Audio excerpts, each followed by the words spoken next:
Hi అండి పెద్దవాళ్ళు. అందరూ బాగున్నారా? ఈరోజు కథ చీమ, పావురం.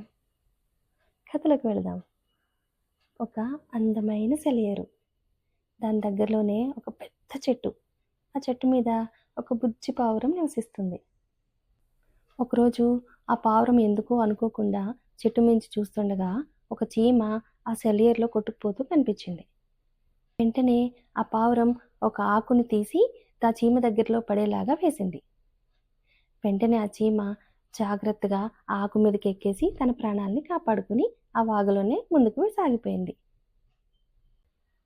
ఒకరోజు ఆ చీమకి పావురం గుర్తొచ్చింది. తనకి హెల్ప్ చేసింది కదా, వెళ్ళి ఒకసారి థ్యాంక్ యూ చెప్దామని చెప్పి బయలుదేరింది.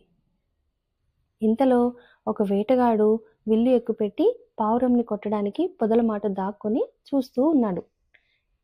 ఇదంతా చూసిన చీమ ఫాస్ట్గా వెళ్ళి వేటగాడిని కుట్టేద్దామని వస్తుంది. ఇంతలో వేటగాడు ఆ బాణాన్ని పావురం మీద వదిలేలోపే చీమ కుట్టేసింది. ఒక్కసారిగా ఆ వేటగాడు అబ్బా కుట్టిందిరా చీమ అని అరిచేసరికి పావురం టక్కునే చూసింది. బాణం గురి తప్పింది. అమ్మ బాబోయ్ అనుకుని ఆ పావురం ఒక్కసారిగా ఎగిరిపోయింది. వేటగాడు తన గురి తప్పి పావురం ఎగిరిపోయింది అనుకుని అక్కడి నుంచి వెళ్ళిపోయాడు.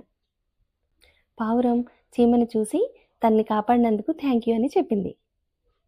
తనకి చీమ, నువ్వు కాదు, నీకంటే ముందు నేనే థ్యాంక్ యూ చెప్పాలి. నా ప్రాణాలు ఆ రోజు కాపాడావు కదా, నాకు థ్యాంక్ యూ చెప్పడం కుదరలేదు, అందుకే వచ్చాను. ఇంతలో ఇదంతా జరిగింది అని చెప్పింది.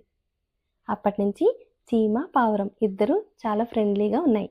చీమ కూడా వేరే ఎక్కడో కాకుండా ఆ చెట్టు దగ్గరలోనే నివసిస్తూ వచ్చింది. ఇద్దరూ చాలా ఫ్రెండ్లీగా కలిసి ఉండేవారు. ఇది కథ. మనం ఎవరికైనా సహాయం చేస్తే తప్పకుండా మనకు అవసరమైన రోజు అది తిరిగి వస్తుంది. గుర్తుంచుకోండి. మరో మంచి కథతో మళ్ళీ కలుద్దాం. బాయ్.